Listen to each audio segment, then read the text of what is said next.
Saludos a todas las personas que nos sintonizan a través de las plataformas del periódico El Vocero. Soy Istra Pacheco y les doy la bienvenida a una nueva edición del programa Debate Sin Filtro, donde analizamos la realidad política de nuestro país.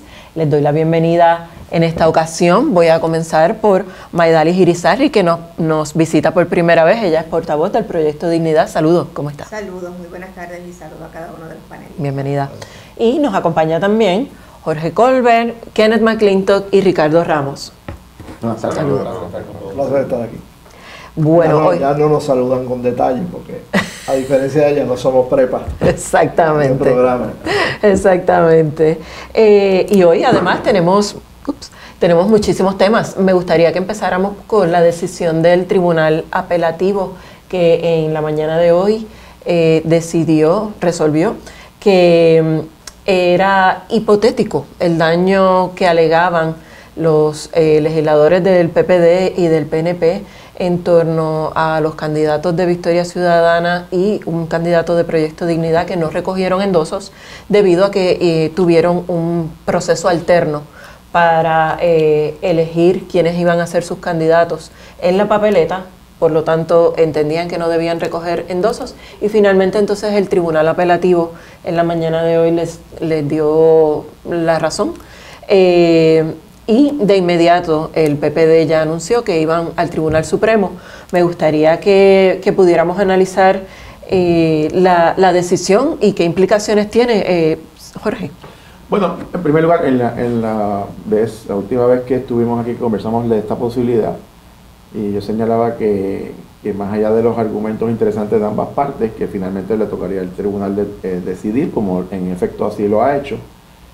Me parece que más importante que si el Partido Popular va al Supremo y si el Supremo decide acoger esto y revisarlo, es las implicaciones al camino al futuro. Es decir, aquí si esto se mantiene y obviamente se certifican como candidatos, se abren otras interrogantes. ¿Qué pasó con aquellos candidatos que quisieron participar y no radicaron peticiones de endoso, que no tenían primeras en partido? ¿Qué va a pasar en un futuro? Entonces todos los partidos pueden invocar que están bajo procesos alternos y nadie radica peticiones de endoso, porque el Partido Popular y el PNP pues, también pueden decir, bueno, pues vamos a hacer nuestro propio sistema interno y así nadie radica endoso y se convierte básicamente en un proceso inoficioso. El propósito inicial, o por lo menos la intención legislativa, de que hubiese un mínimo de electores endosando candidatos. ¿Cómo le va a aplicar esto a candidatos independientes también? Entonces, quiere decir que cualquier persona puede radicar bajo unas consideraciones y convertirse en un candidato casi sin endoso o sin endoso. Tendremos papeletas interminables. O sea, tiene unas implicaciones en el proceso electoral que habrá que ver eventualmente si la legislatura va a enmendar o va a exigir entonces modificar la ley y entonces exigir peticiones de endoso a todos los partidos irrespectivos de si tienen o no mecanismos alternos. Pues, esa es otra alternativa que puede surgir de este caso. Pero en términos, en principio, el hecho de que hayan candidatos que, socorro de que se confundieron, que el partido tomó una decisión errada y demás, fueron despojados de unas candidaturas o de una intención de aspirar.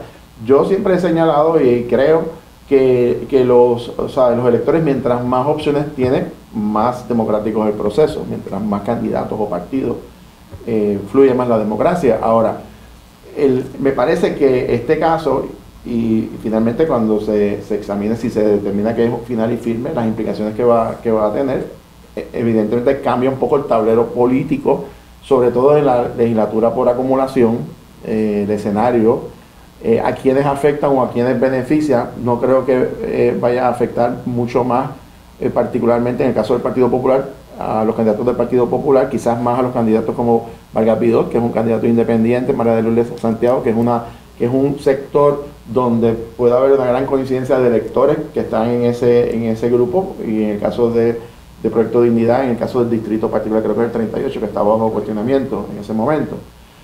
Así que en términos legales, pues habrá que ver si la legislatura enmienda la ley, si esto se convierte en un caso final y firme. En términos electorales, me parece que quizás el escenario cambia para algunos candidatos, en términos de probabilidades o no. Y yo por lo menos en principio pienso que mientras más opciones tenga el electorado, mejor. Había señalado anteriormente, y lo reafirmo, que ahí hay personas muy buenas que habían sido eliminadas en este proceso, en esta impugnación, Y estaba también el planteamiento de cuán legítimos eran para ciertos candidatos que no estaban compitiendo contra ellos al momento de las demandas, y por eso los llamados interventores del PNP que sí estaban aspirando sostuvieron por lo menos la decisión del juez Cuevas, que ha sido revocado. Así que yo creo que hay que ver finalmente si el Tribunal Supremo va a coger esto y lo va a revisar, o si es una determinación que se va a sostener. Por lo menos en términos de las primarias no afecta nada de aquí al 2 de junio, sino más bien sería para noviembre, y quizás en el escenario donde puede haber mayor movimientos electorales o de beneficio de afectar al candidato, se refiere más a las candidaturas por acumulación, Cámara y Senado, que cualquier otra consideración distinta. Para beneficio un poco de las personas que nos escuchan, la decisión devuelve a la papeleta a Ana Irma Rivera Lacén, que es candidata del Movimiento Victoria Ciudadana a comisionada residente, asimismo a los candidatos de Victoria Ciudadana, Rafael Bernabe, Mariana Nogales, Alejandro Santiago Calderón, Mirna Conti, y en el caso de Proyecto Dignidad, devuelve a Stephen Hill.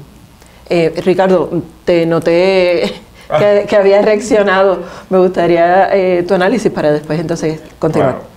Bueno, pues empezando por lo último que dijo Colbert, que me parece revelador, es que nos admite aquí que para las primarias no hubo daño alguno.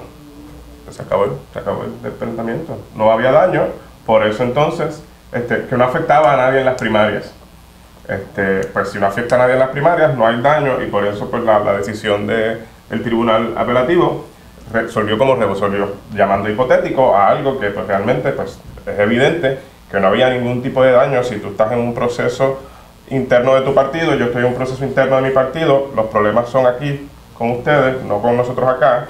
Había que llegar a la elección general para que entonces se pudiese decir que hay algún tipo de daño. Si el daño es que hay candidatos de otros partidos, lo cual también yo diría que no es ningún daño, porque de eso se tratan de las elecciones, de tener varios candidatos de diferentes partidos. En cuanto a si hubo error o se equivocaron o se los olvidó, también es falso. En ningún momento se adjudicó eso. Aquí el problema fue que había unas representaciones de la Comisión Estatal de Elecciones, estaba claramente el proceso alterno, que su reglamento fue validado por la Comisión Estatal de Elecciones, quien le compete validar esos reglamentos, todo establecido por ley. No hacían falta los endosos, se hizo el proceso interno, se eligieron los candidatos en el método alterno y luego pues se impugna. Entendemos que la decisión del apelativo es la correcta, estamos pues definitivamente preparados para esa apelación en alzada, ¿no?, al Tribunal Supremo. Si el tribunal lo acoge, pues se harán los planteamientos en el tribunal y seguirá el proceso. Pero esto es un proceso que lo que ha tratado de hacer es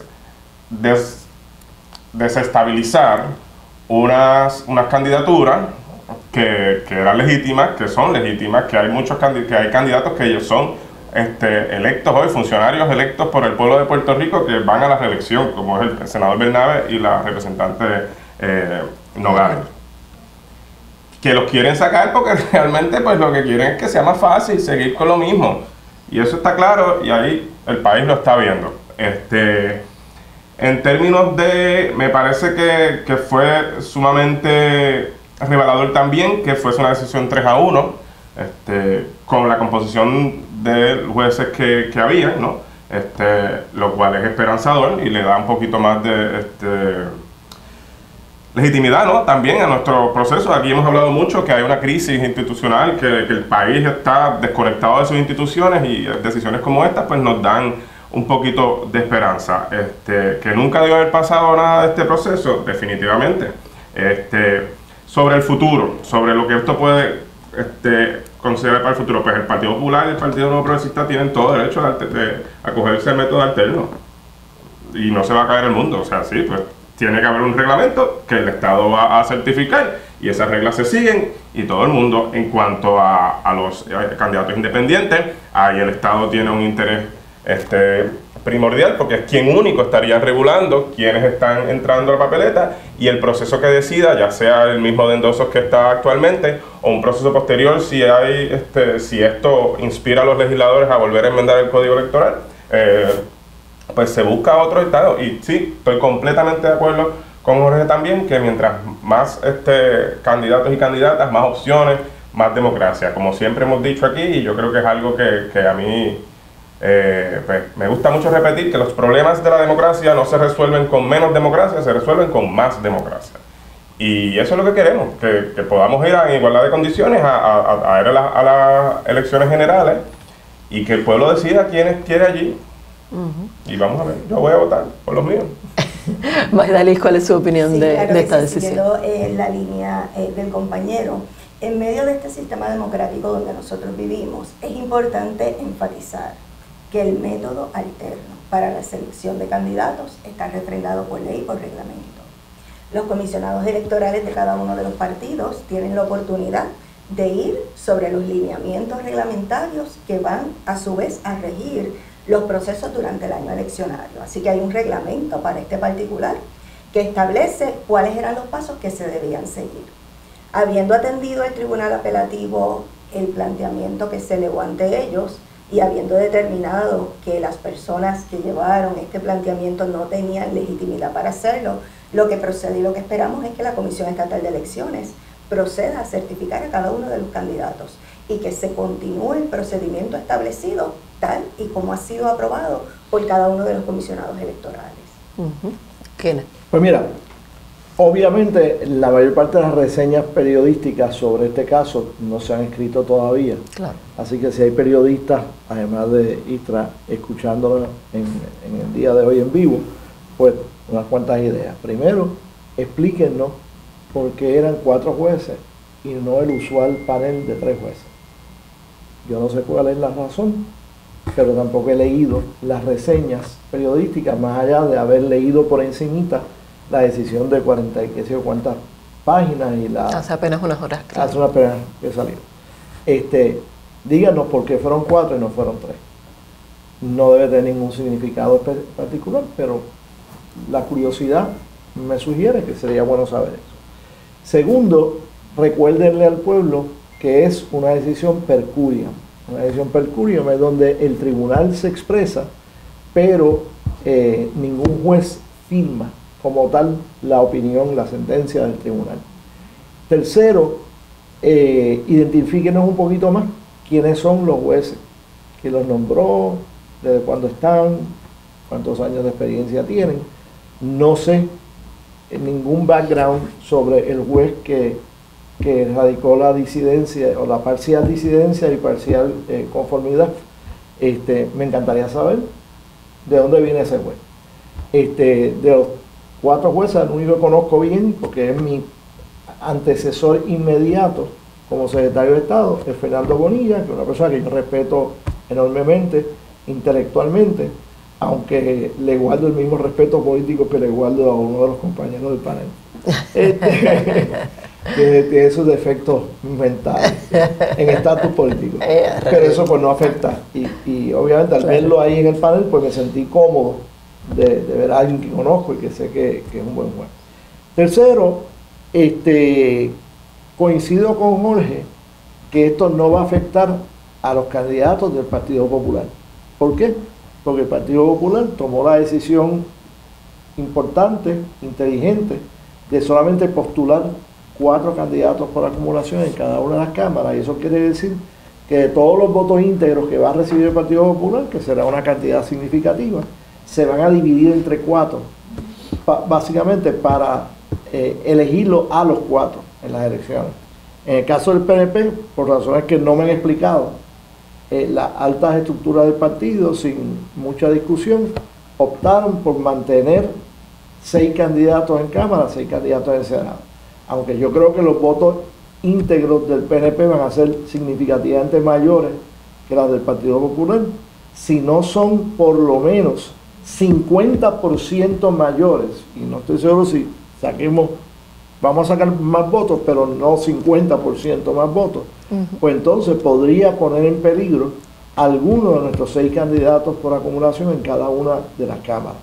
Por eso, a raíz de esta decisión, yo creo que es importante yo expresarle a mis correligionarios que me puedan estar viendo y escuchando, de que este año es más importante que nunca que los electores del PNP como yo votemos íntegro, para que cuando dividamos entre 6 los votos que le toca a cada candidato por acumulación, tengamos más votos para dividir entre 6 y podamos garantizar la elección de nuestros 6 candidatos por acumulación al Senado y 6 candidatos por acumulación en la Cámara.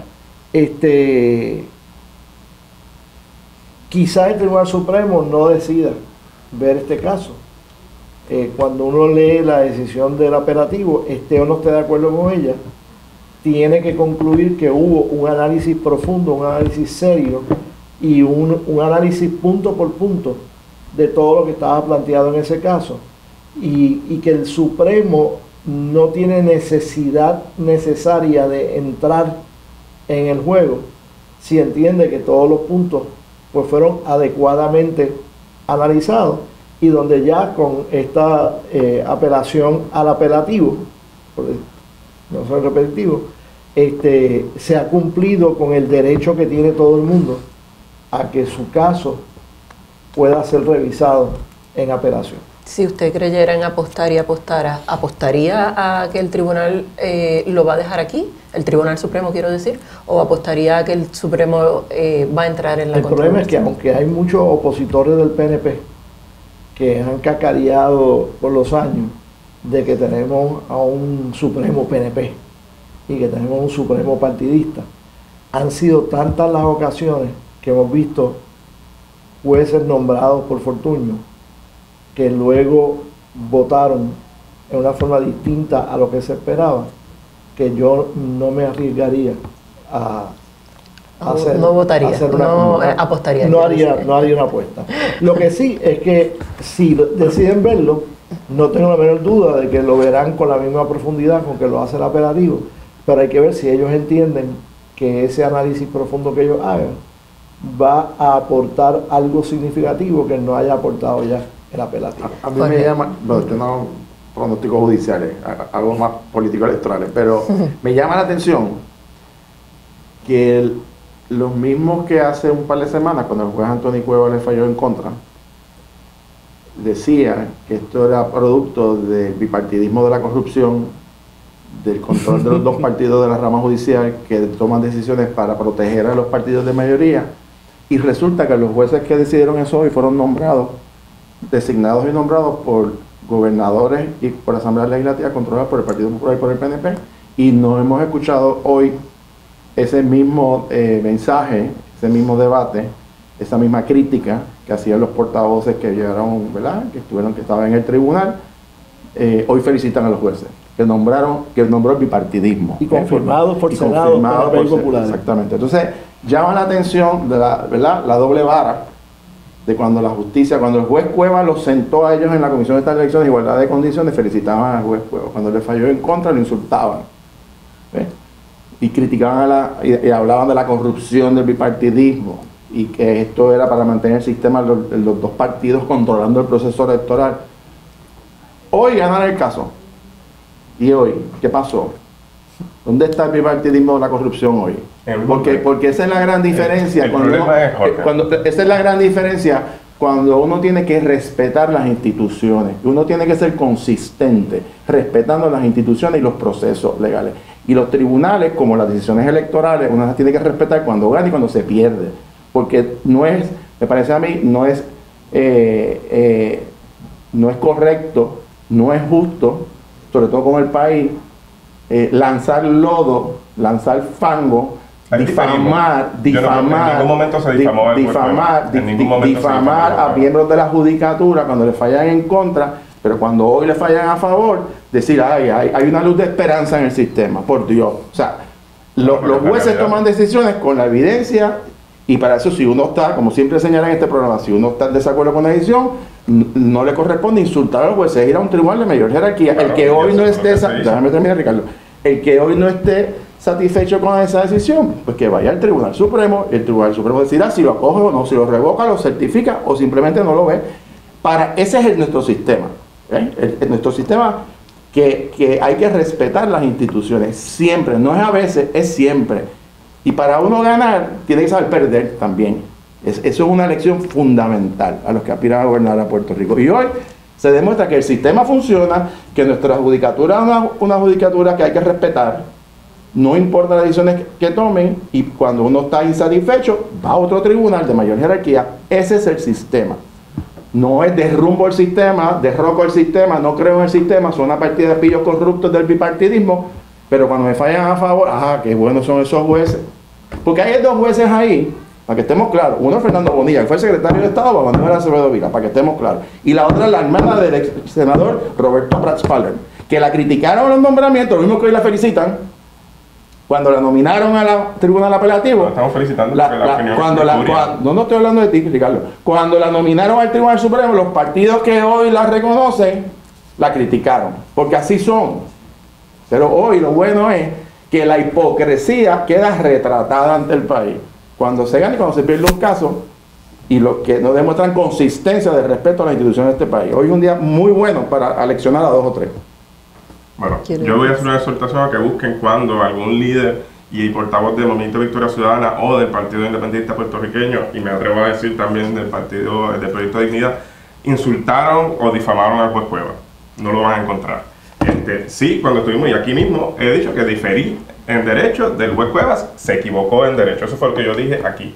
Y lo que han dicho Anaíra Vélez-Garcén, Mariana Nogales, Manuel Natal, Rafael Bernabe, que no creo que haya sido muy, los más portavoces han sido Ana Irma y Manuel. Así que no sé de qué está hablando Jorge. El problema de las instituciones hay que trabajarlos, obviamente, desde varios flancos. Dentro de las instituciones, porque ahora mismo eso es lo que tenemos y hay que pasar el proceso. Y en los procesos políticos, que también era la razón por la cual se dijo que había un problema aquí de querer afianzar el bipartidismo, es porque se trajo el caso y se llevó como se llevó, y que la Comisión Estatal de Elecciones se comportó como se comportó, que primero estaba ausente y cuando la trajeron por los pelos, una desfachatez, ¿no? Ese es el problema, y esas instituciones sí hay que derrumbarlas, y hay que derrumbarlas por los votos y por los movimientos que se crean desde unas bases alternativas que están cansadas de lo mismo. Pero sí, yo entiendo que sí, que hay que derrotar, hay las instituciones que no funcionan, hay que derrotarlas y volverlas a hacer, pero no es así a la trágala, ni una cuestión de toma de poder por la vía de la fuerza, sino movimientos políticos que se levanten y lleguen como creamos un partido, hicimos una alianza y vamos a las elecciones, y las personas de Proyecto de Dignidad hicieron un partido y van a las elecciones. ¿Usted tiene algún comentario final? Sí, yo quiero reaccionar a las palabras del compañero Colbert. Primero, distanciando a Proyecto de Dignidad de cualquier ataque a la rama judicial y a sus funcionarios. Ese no es un estilo que nos distingue, y hasta el momento, desde el 2019 hasta el presente, no hay evidencia de eso que se pueda señalar a Proyecto Dignidad. Y quiero también señalar, nosotros sabemos quién ha elegido a los miembros de la rama ejecutiva hasta hoy. El bipartidismo nos ha traído hasta donde estamos hoy. En eso no hay ninguna duda. En lo que estamos claros y lo que queremos ser firmes. Cada funcionario de la rama judicial es responsable de hacer valer la ley y las normas. No esperamos menos. Cuando un ciudadano se acerca a un tribunal a solicitar su intervención, nosotros esperamos que la respuesta sea una respuesta refrendada en ley y conforme a los principios que rigen el derecho. Creo que esa ha sido la respuesta del Tribunal Apelativo, y como dije hace un instante, lo que procede en este momento es que la Comisión Estatal de Elecciones proceda a ejecutar el mandato judicial. Vamos entonces a otro tema. En la mañana de hoy vimos al gobernador Pedro Pierluisi ante el Senado federal. Él está en lo que el partido ha llamado la toma de acción del Congreso. Van a cabildear para pedir que por lo menos haya vistas públicas en torno al proyecto del Senado, el S-3231 o el Puerto Rico Status Act, que es el que propone que haya una consulta vinculante, o sea, cuyos resultados sean vinculantes para el Congreso. El proyecto se presentó en noviembre y tenía 21 auspiciadores. Hoy, 5 meses después, tienen 25. Han logrado el favor de 4 senadores adicionales. ¿Cómo ustedes ven esta acción? ¿Cuán efectiva podría resultar? Dado que el Partido Republicano es un hueso duro de roer, por decir lo mínimo. ¿Cómo ustedes analizan eso? Me gustaría empezar por usted. Sí, Recientemente ha salido a la luz pública el tema de los esfuerzos que se están haciendo funcionarios electos de Puerto Rico en Washington para adelantar las causas que profesan.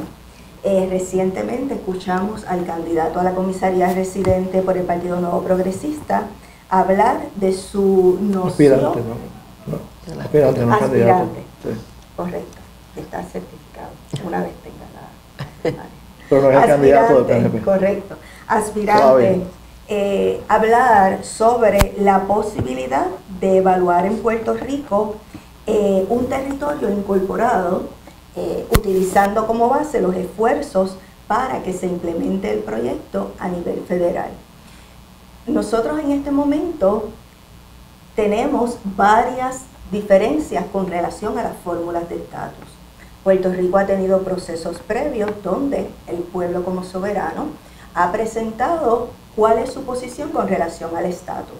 De igual forma, estamos claros y sabemos que el Congreso de los Estados Unidos no se ha pronunciado al respecto, ni ha tomado ninguna otra acción que defina cuál va a ser el método o el procedimiento final para que los puertorriqueños tomen decisión sobre ese asunto.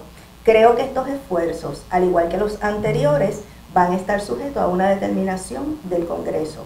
Y como se ve el panorama en este momento, pareciera ser que este año no vamos a tener una determinación final del Congreso de los Estados Unidos con relación a este asunto. ¿Le parece una pérdida de fondos públicos? Es lo que intuyo un poco de lo que me está diciendo. En efecto, tenemos una gran cantidad de funcionarios fuera de Puerto Rico en este momento que han dejado de lado sus funciones, las funciones por las que fueron elegidos por el pueblo para cumplir. Deberían estar en Puerto Rico haciendo esfuerzos para mejorar la calidad de vida y para que en Puerto Rico esté en posición de determinar cuál va a ser su lindero de estatus político a futuro. Ricardo, ¿cuál es tu Pues, análisis? yo creo que es lo mismo que hemos dicho cada vez que tocamos esos temas. Yo no veo ningún tipo de probabilidad y me parece pues una pérdida de tiempo y recursos, sí, definitivamente.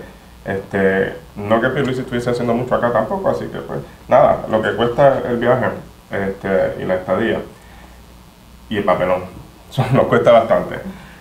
Pero nada, lo vemos, o sea, llevamos cuántos años de cuatrienio tras cuatrienio de comisionado residente del Partido No Progresista, Pierluisi, Fortuño, Jennifer, y no se mueve el tema porque es que no es la manera correcta de hacerlo. Aquí hay que hacerlo desde acá primero. Nosotros tenemos que los puertorriqueños sentarnos y ir con una sola voz a exigirle al Congreso que se atienda un proceso de descolonización que sea justo y que sea vinculante y que sea reconocido como un proceso definitivo de descolonización, o sea, que tenga opciones no territoriales, no coloniales. Eso no va a pasar como están tratando de hacer el otro plebiscito o hacer la ley esa que si está todavía hablando de si vamos a finalmente activar la ley esa que dejó Wanda, que se hace otro plebiscito acá, o ir al Congreso a hablar con los senadores a ver si se mueve. Esto es, pues, también hay que verlo en el marco de la contienda primarista. El gobernador, que es candidato primarista a la gobernación de su partido, contra la actual comisionada residente, que también está aspirando pues va a ocupar el campo, a jugar, a bailar allí en la casa del trompo y a decir qué está haciendo para poder contrastar entonces y venir acá a Puerto Rico y decir, mira, yo estoy haciendo lo que Jennifer no hizo, porque pues ahora pues no son del mismo bando, ¿no? Y pues a la comisionada también decirle qué está pasando con sus republicanos, porque ella está militando en un partido que no responde, que no tiene los intereses de los puertorriqueños como el primero, y pues más de lo mismo. Eso es más de lo mismo. ¿Quién es? Bueno, primero que nada, hago referencia a lo último, que es lo de la afiliación de la comisionada residente del Partido Republicano. Ella históricamente es republicana, como lo son otros puertorriqueños que son estadistas y también son republicanos. El Partido Republicano de hoy está en una fase distinta al que ha estado por décadas en el pasado. Y los que dicen que son republicanos son afiliados a las ideas tradicionales del Partido Republicano. No son necesariamente afiliados a las ideas discrepantes que tiene el expresidente Trump que de hecho asume posturas que no son conservadoras republicanas. Todo va alrededor de él. Así que yo no me atrevo a acusar a mis amigos republicanos de que estén mal porque estén favoreciendo el partido que va a postular a Trump como candidato a presidente. Son dos cosas sumamente distintas. Segundo, la compañera hizo mención que esos puertorriqueños que están allá deberían estar acá luchando por la calidad de vida de los puertorriqueños. No hay nada que ayude más a la calidad de vida a mediano y largo plazo de los puertorriqueños que luchar por la estabilidad. Voy a dar un ejemplo. Un issue que no hemos mencionado, el cambio climático, que todos saben que es uno de gran interés para mí. Puerto Rico va a tener más acceso a combatir el cambio climático que ninguno de sus vecinos en el Caribe o América Latina, debido a su posición con respecto a los Estados Unidos. Porque Estados Unidos ya está comenzando a invertir dinero en atacar el cambio climático. Y de hecho, tanto en Ocean Park, como en Loíza, como en Rincón, que son los tres lugares símbolos que la prensa le está dando atención para ilustrar el issue del cambio climático, pero no lo están haciendo en el resto de las 450 millas de costas que tiene Puerto Rico, lo están haciendo ahí en esas tres, que tendrán 5 millas de las 450. Se hace. Pero bueno, mide las pulgadas columnas para ver cuánto se hace. Bueno. Pero, y los exhorto a que lo sigan haciendo y que hagan más. Pero, irrespectivamente de eso, el dinero está saliendo de los bolsillos federales. Y cuando empiecen a repartir dinero federal en grande para el cambio climático, le van a dar prioridad a los estados en la fórmula, no le van a dar prioridad a los que más lo necesitan, que en este issue en particular son los territorios insulares del Pacífico y del Atlántico que tienen los Estados Unidos. Cuando decimos que queremos más bienestar para los puertorriqueños, pues el conseguir igualdad en SNAP, que es uno de los issues que la Administración y la Comisionada Residente están luchando fuertemente, también como parte de buscar la igualdad bajo la estabilidad, ayuda a conseguir el bienestar. Cuando uno dice que quiere mejorar la salud, no hay nada que mejore la salud que conseguir la igualdad bajo Medicare y bajo Medicaid, que hoy no tenemos, y que eso se lucha cuando se lucha por la estabilidad, aparte de que estamos dando la lucha aparte para esos issues en particular, además de luchar por la estabilidad. Pero cuando están luchando por la estabilidad, están luchando para que Puerto Rico tenga los mayores recursos que estatus político alguno le puede garantizar para combatir los problemas de falta de calidad de vida que sufrimos los puertorriqueños. Pero está siendo efectivo este cabildeo, estas visitas. Sí, poco a poco, porque a veces cuando no votan por ti para SNAP o SSI o Medicare o Medicaid, dicen, pero voy a votar contigo en esto otro que es importante.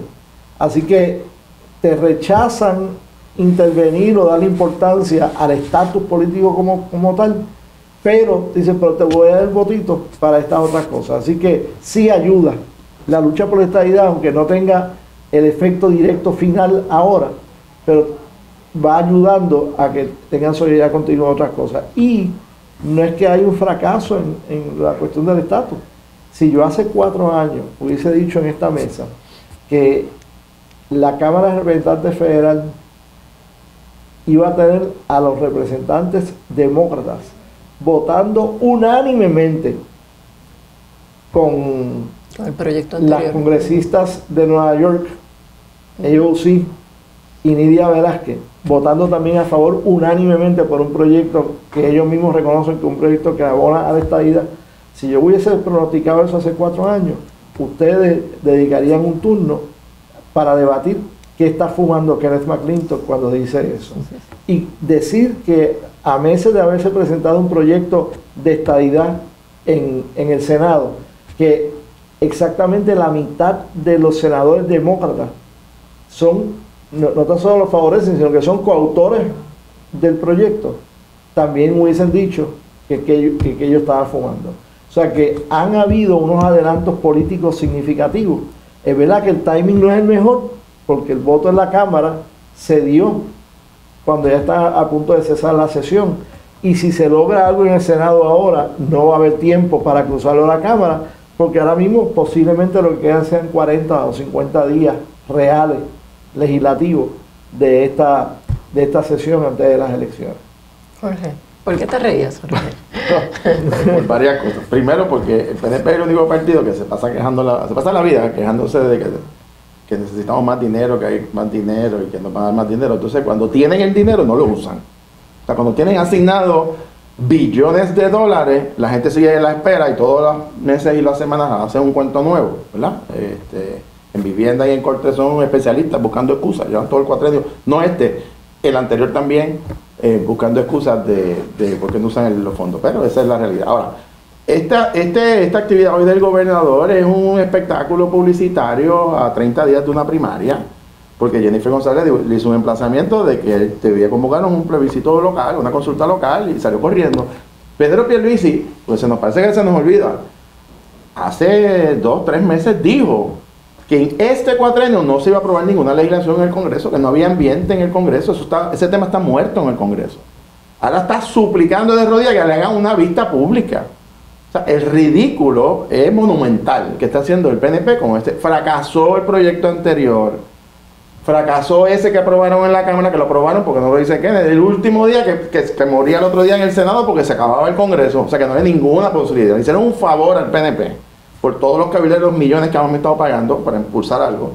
Y este es el otro favor, el próximo favor, al gobernador Pierluisi, que está ahí tratando de ver cómo endereza el barco en sus últimas 4 semanas en una primaria apretadísima.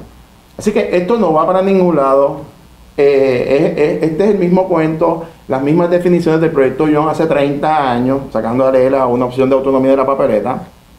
No va a tener éxito, ni en el pasado lo tuvo, ni lo tuvo en este cuatrienio, ni lo tendrá en el futuro, sencillamente porque no es un proceso justo, no es un proceso balanceado para todos los sectores. Y mientras insistan en eso, bueno, pues hagan más espectáculos de esto. O sea, ¿alguien cree que realmente esto lo van a tomar en serio? En el Senado, que un solo senador puede paralizar esa legislación. Toda la delegación republicana está en contra de esta idea, completa. O sea, lo que necesitamos es uno solamente. O sea, en la Cámara de Representantes de Estados Unidos, que está a punto de perderse, por cierto, están a punto de ser minoría, en cuestión de meses, porque todas las encuestas dicen que el Congreso va a estar en manos de los republicanos, incluyendo hasta la presidencia, con un señor que tiene 4 casos y 91 cargos. Se está ganando el presidente Biden, que dicho sea de paso, porque los demócratas hoy, los PNP hoy prometen, y hablan de los demócratas, el presidente tuvo el Congreso, Cámara y Senado demócrata los primeros 2 años de este cuatrenio.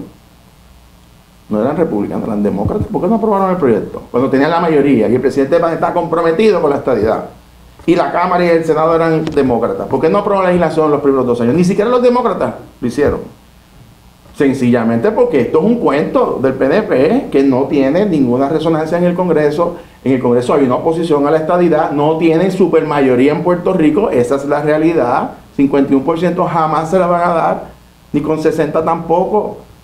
Y esa es la realidad triste para los estadistas. Y ahora vienen con el cuento de la consulta local, que es la próxima tomadura de pelo a su propia gente. Pues el que siga creyendo en eso, pues que crean eso. Seguirán despilfarrando fondos públicos, bueno, pues otro despilfarro más.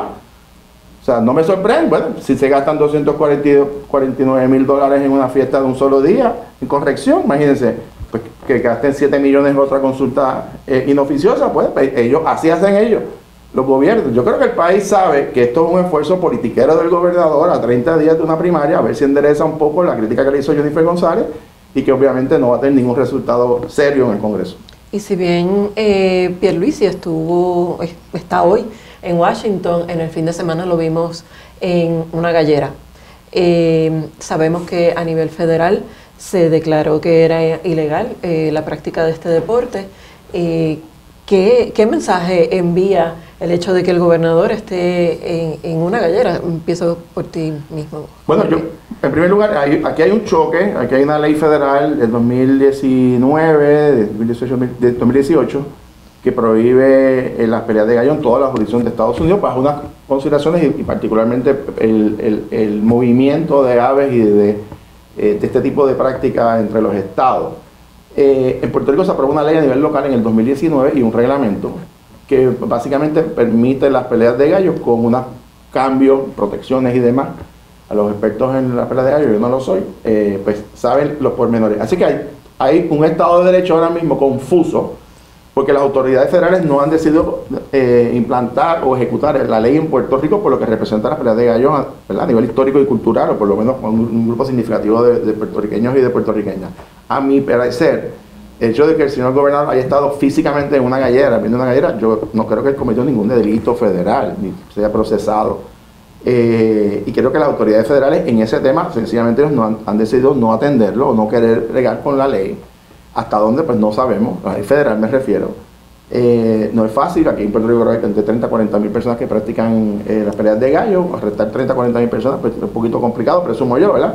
Claro. Pero me da la impresión que honestamente esta controversia del gobernador de una gallera no va a llegar más allá de eso a nivel legal. Creo que esto es más político para ¿Le gana simpatías de algún modo? Bueno, yo creo que algunos sectores de los galleros que son del PNP, por el asunto de la defensa ante el Congreso de la ley, ¿hay galleros PNP o no? Hay galleros PNP, Pues dije pero eso. hay galleros populares. Por supuesto que sí, montones. Los Yo conozco conocemos. varios. Empezamos por el presidente del Senado, que fue allá a Washington en contra de esa ley. Pero a lo que me refiero es, por supuesto, que está buscando votos entre los seguidores de este deporte, o de esta práctica, como lo quieran llamar. No creo que vaya a cambiar significativamente en términos de darle una mayoría significativa en su primaria, que es lo que entiendo que está buscando, pero el gobernador está haciendo todo esto que está haciendo en estos días, esto de Washington, las peleas de gallo, evidentemente en función de una primaria que tiene en 30 días, básicamente. Kenneth, ¿cómo usted ve esto? Bueno, yo soy tan gallero como Jorge, Y ambos somos tan héroes como astronautas. pero somos somos tan galleros como unos mutuos amigos que tenemos en todos los partidos. Yo no entiendo cómo se pueda creer que una ley local va a dejar sin efecto una prohibición federal. No lo entiendo en ese sentido. Yo no critico al gobernador por estar en Washington hoy. Creo que es el tipo de cosas que tanto él como Jennifer, como Ricardo Rosselló, como aquellos delegados congresionales que están haciendo su trabajo puedan estar haciendo. Yo personalmente viajo frecuentemente a Washington para tener mis reuniones, no los anuncio, no tomo fotografías ni se las doy a la prensa para que lo publiquen porque no tengo ni tengo ningún interés de que ni Jorge ni sus cuates sepan con quién me reuní y vayan detrás de mí a dejar sin efecto la labor que yo pueda haber tenido explicando issues. Pero creo que lo de la gallera, pues, como que estuvo de más, y como dice en Castilla la Vieja, requires explaining. Y las explicaciones que han dado hasta ahora no me han satisfecho de que están haciendo lo correcto. Magdalis, ¿cómo usted ve esta situación? Sí, yo creo que, aunque bien es cierto que hay una seria discrepancia entre la ley federal y la ley estatal, creo que la ley estatal no está por encima de la ley federal. Y hay una apariencia con esta visita del gobernador a la gallera de aparente ilegalidad.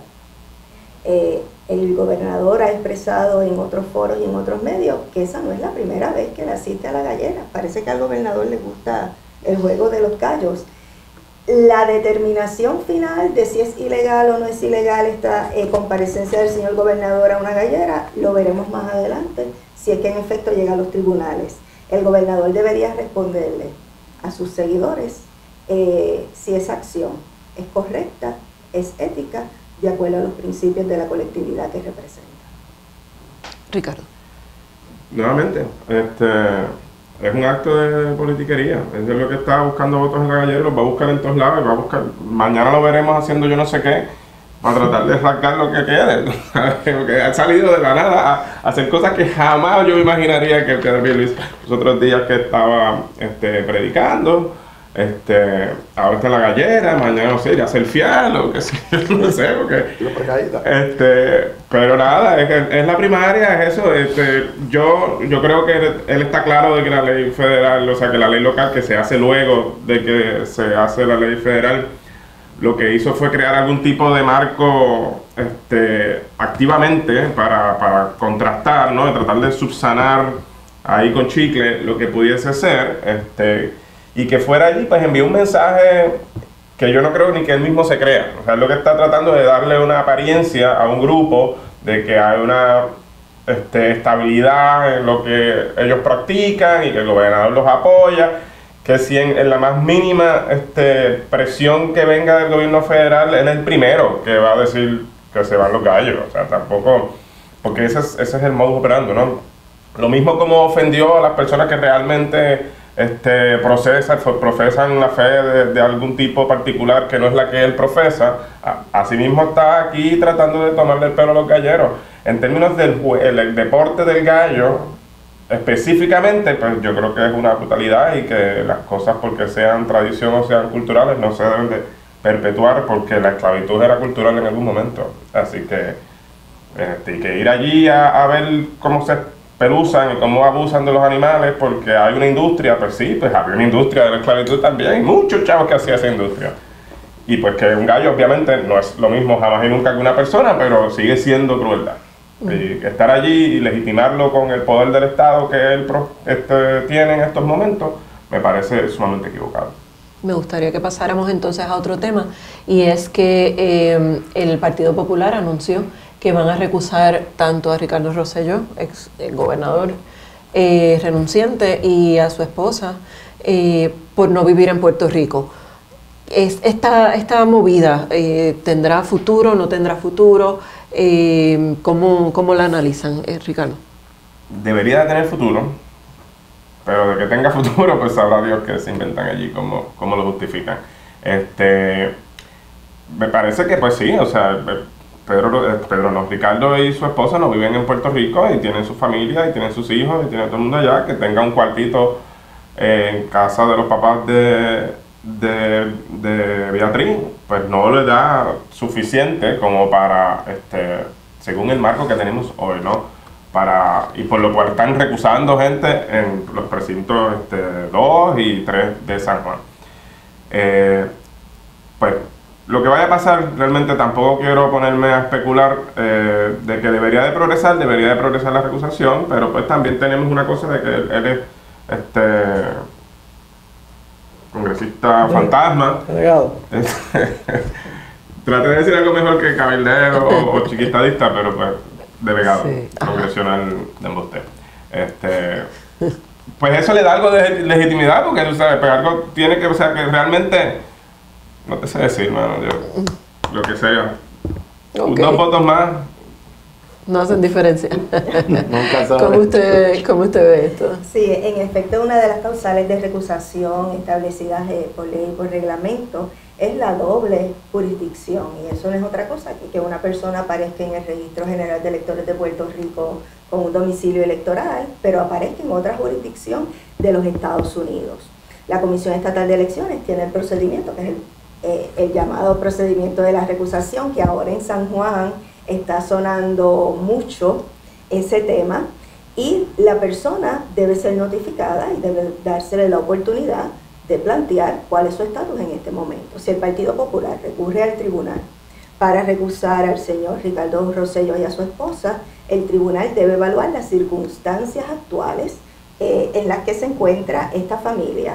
Probablemente se hayan mudado de lugar, probablemente a partir de los próximos meses sean residentes de Puerto Rico, quién sabe. El tribunal tiene que evaluar el planteamiento en sus méritos, pero en efecto, sí, una persona puede ser recusada por la causal de doble jurisdicción.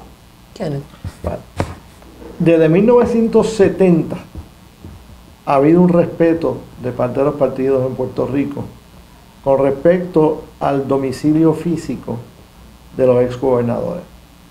Cuando Muñoz se fue para Europa por 2 años, a nadie se le ocurrió cuestionar el derecho de Muñoz de aparecer en las listas electorales en Puerto Rico a pesar de que efectivamente estaba viviendo fuera de Puerto Rico por razones político-culturales. Y eso se respetó. Se ha respetado en el caso de otros exgobernadores. Y en el caso de Ricardo Rosselló, pues el tribunal va a tener que tomar en cuenta varias cosas. Primero, esa tradición que siempre ha habido y ese respeto mutuo que ha habido desde por lo menos 1970, tiene que tomar en cuenta de que él ocupa una posición electiva, electa por un grupo de ciudadanos que serían pocos, pero era legítima esa elección.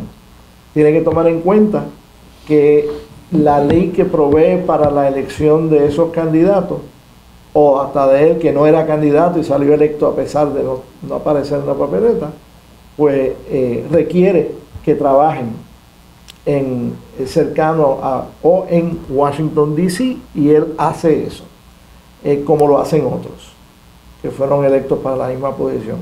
Así que son cosas que tienen que ser tomadas en cuenta. De que tiene él un interés en los asuntos públicos de Puerto Rico, claramente los tiene. O sea, que hay un engagement mental entre ese elector recusado y los asuntos de Puerto Rico, que no necesariamente es el caso, inclusive de gente que vive aquí y que no están pendientes de nada en Puerto Rico. Así que si el engagement del ciudadano es una parte importante de tomar en cuenta qué decisión tomar, pues esas son cosas que tomará en cuenta. Yo no me considero un aliado estrecho de Ricardo, conocemos y eso, pero respeto el que la razón principal por la cual tiene que estar allá no es su deseo de alejarse de Puerto Rico, sino es su deseo de colaborar con el issue más importante para mejorar la calidad de vida de los puertorriqueños, que requiere por ley que haga ese trabajo allá, y por la cual inclusive le ofrecerían un salario y unos gastos para llevar a cabo esas funciones, que en el caso de él ha rechazado esa ayuda económica que se le ofrece. Jorge.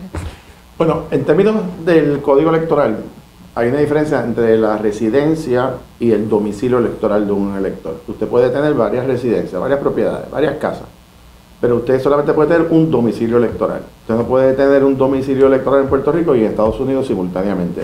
De hecho, si usted aparece en el registro electoral de un estado, para no hablar de Ricardo Rosselló meramente, de cualquier elector, que tiene reciprocidad con Puerto Rico, es decir, que se mantiene cada 30 días se envía a la Comisión Estatal de Elecciones por sus equivalentes en diferentes estados, sus oficinas equivalentes o similares en los diferentes estados, le envían los listados a Puerto Rico. El procedimiento, se supone que ese elector no se inactiva, se excluye de la lista. Entonces fue una decisión que hubo en la comisión. Anteriormente se convierte como un elector inactivo, que es un procedimiento más rápido. Cuando se excluye de la lista es un poco más complicado. Ahora bien, al impugnarse, en este caso en particular, al exgobernador, hay que definir cuál es su domicilio electoral. Si él está domiciliado en Estados Unidos, en Virginia, Washington DC, por ejemplo, como un elector allá, tienen que excluirlo de la lista de Puerto Rico y evidentemente no pudiese votar. Eso no quiere decir que pueda venir a Puerto Rico antes del cierre del registro electoral a 50 días, que más o menos en septiembre, mediados de septiembre. 21, si mal no recuerdo. Ahora, la controversia aquí va a ser en el caso de él particular, como él es un delegado que no fue electo por nominación, o sea, no se nominó él, no se postuló, sino fue electo por nominación directa. La ley que creó estos puestos de delegados establece que podía residir en Puerto Rico o en Estados Unidos para efectos de esa elección meramente. El planteamiento es que cuando se le recusa a un elector, el elector tiene el derecho a demostrar que su vida gira o tiene la intención de girar en Puerto Rico. Si él, por ejemplo, no tiene propiedades en Puerto Rico, se mudó a Estados Unidos, sus nenes están en la escuela, él tiene un trabajo allá, pues evidentemente si toda su vida ya se movió a otro estado, pues su domicilio electoral, sobre todo si está inscrito para votar allá, pues en Estados Unidos, y de aquí procedería entonces la recusación de ese elector. No quiere decir que él no pueda hacer un trámite posterior, ¿verdad? Ahora, la pregunta, que yo no sé la respuesta, pero si él explica y dice, mire, yo estoy viviendo en Virginia o en Washington, porque yo soy parte de un grupo de científicos, de académicos que estamos estudiando este proyecto académico y que estoy aquí por un número de años, pues técnicamente, y está inscrito en Puerto Rico, eso pudiese ser un argumento de mantener su domicilio electoral. Pero como no sabemos cuál es la interacción, ¿verdad?, de su entorno familiar, pues para eso es el proceso, ¿no? ¿Qué va a ocurrir? Pues obviamente yo no tengo la menor duda de qué va a decidir finalmente, porque esto va a ir a un juez, o sea, esto va a terminar en un tribunal, en última instancia, pero también él va a tener que expresar si su deseo es regresar a Puerto Rico. Y eso es otra controversia que me imagino habrá que debatir luego. Va a ser también interesante ver cuál es su reacción a esto y cuáles son sus planes también con relación al país.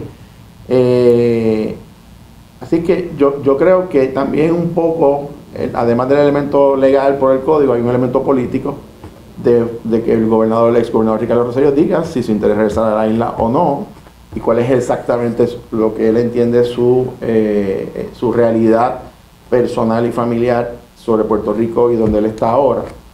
Y lo que plantea es que tradicionalmente no sé, bueno, lo que pasa es que la ley electoral ha recibido enmiendas, particularmente del 78 de 1983, hay mucho lenguaje particularmente sobre el domicilio electoral y demás, todavía inclusive en el 2020 había lagunas sobre eso, era una de las enmiendas que se estaban trabajando. Así que esto lo va a decidir un juez, probablemente la decisión que sea continuará otro proceso tribunal de mayor jerarquía. Así que esto apenas está empezando y yo honestamente no conozco cuál es la realidad personal del ex gobernador, si su intención es regresar o si tiene su domicilio aquí o si pretende tenerlo.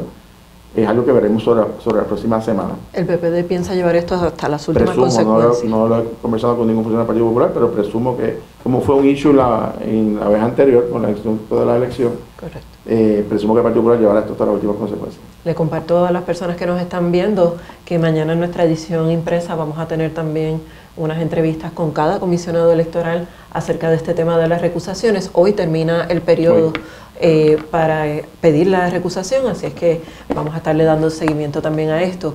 Muy brevemente, si es posible, el caso del feminicida Hermes Ávila, siempre me confundo con el nombre, sale bajo una ley que le permite a las personas en enfermedades terminales, por caridad, ¿verdad?, salir de prisión y luego comete un nuevo asesinato, no es el primero que comete.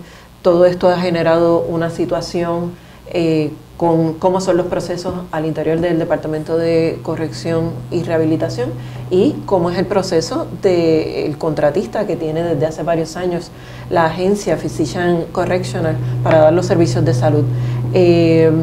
Esto puede afectarle al gobernador en términos de las implicaciones que tiene esto, dado que también la secretaria es parte importante de su equipo de campaña. Me gustaría que usted comenzara con el análisis muy breve, que estamos bien cortitos de tiempo.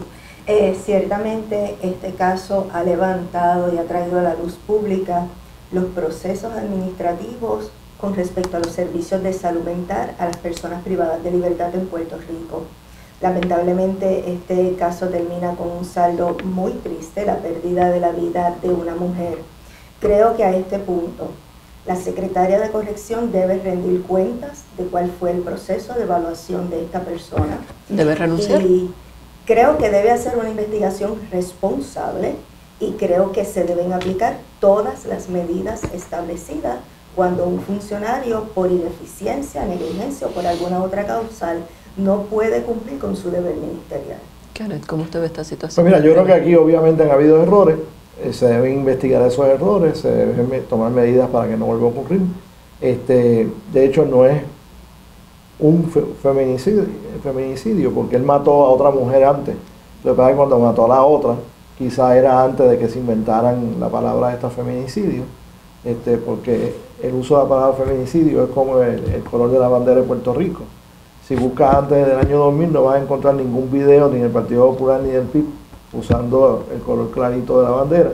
Después del 2000 es que se inventaron cambiar el color de la bandera para... No fue un invento, realmente tiene una explicación más allá, pero ese es otro tema. Ok, ¿cuándo fue que decidieron cambiar y por qué en esa fecha? Cerca de los 80 se está hablando de este concepto, pero básicamente eso es otro tema. He mirado 20 videos del PIB. Eso lo hablamos en otro del momento. Partido Popular. ¿Le va a afectar esto a Pierluisi? ¿Debe renunciar la secretaria? Bueno, dependiendo de cuál sea la investigación, dependiendo de quién investigue, cuán objetiva sea la investigación, si se determinan que hay que tomar medidas, pues él vendría obligado a tomar medidas.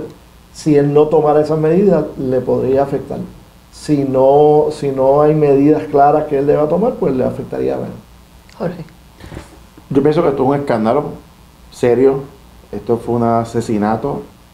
O sea, este individuo degolló a su pareja. O sea, no era su pareja, creo. Bueno, por la persona a quien tenía ese vínculo.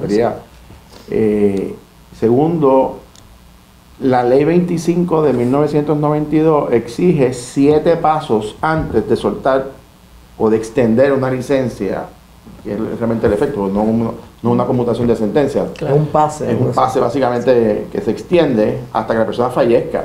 7 pasos. Entre ellos había que determinar que su enfermedad era mortal.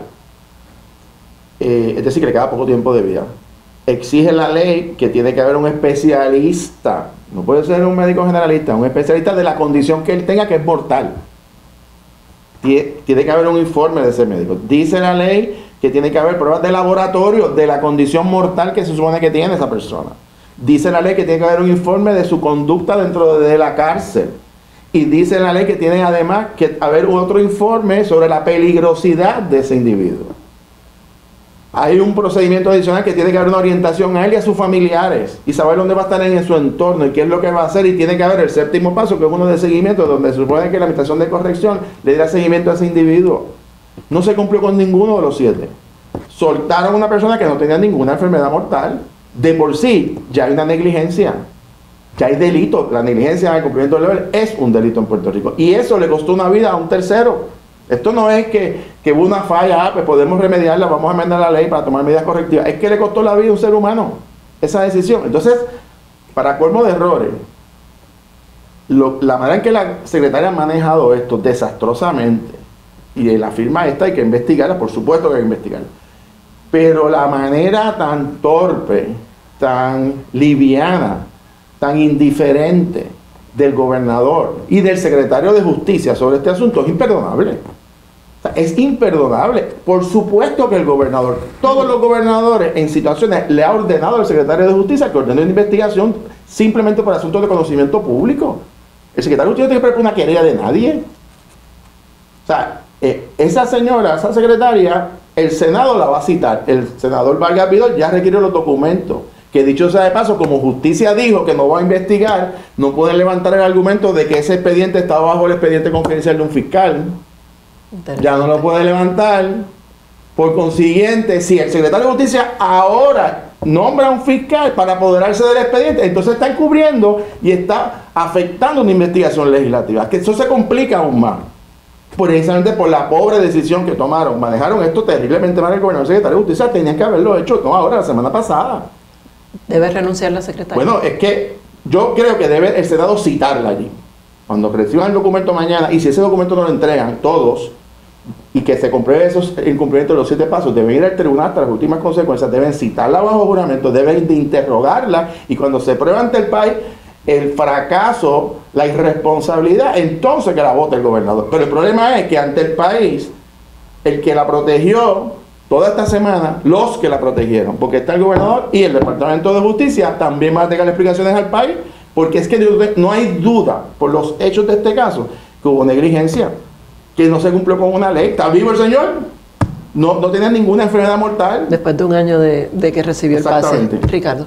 Yo creo que no hay nada que añadir a lo que dijo Jorge, así que definitivamente, para contestar la pregunta, debería afectarle políticamente al gobernador. Pero es lamentable que tengan que pasar estas cosas para que haya la reacción que debe de haber. Definitivamente, si queremos un gobierno que funcione, Pedro Pierluisi y su administración no es la solución. ¿Debe renunciar la secretaria? Sí, debe renunciar, pero me gusta la idea de Jorge, que salga toda la información primero y luego entonces la voten. Bueno, esto ha sido una nueva edición de Debate Sin Filtro. Nos vemos dentro de 2 martes. Muchas gracias por su atención y manténgase pendiente a las plataformas del periódico El Vocero.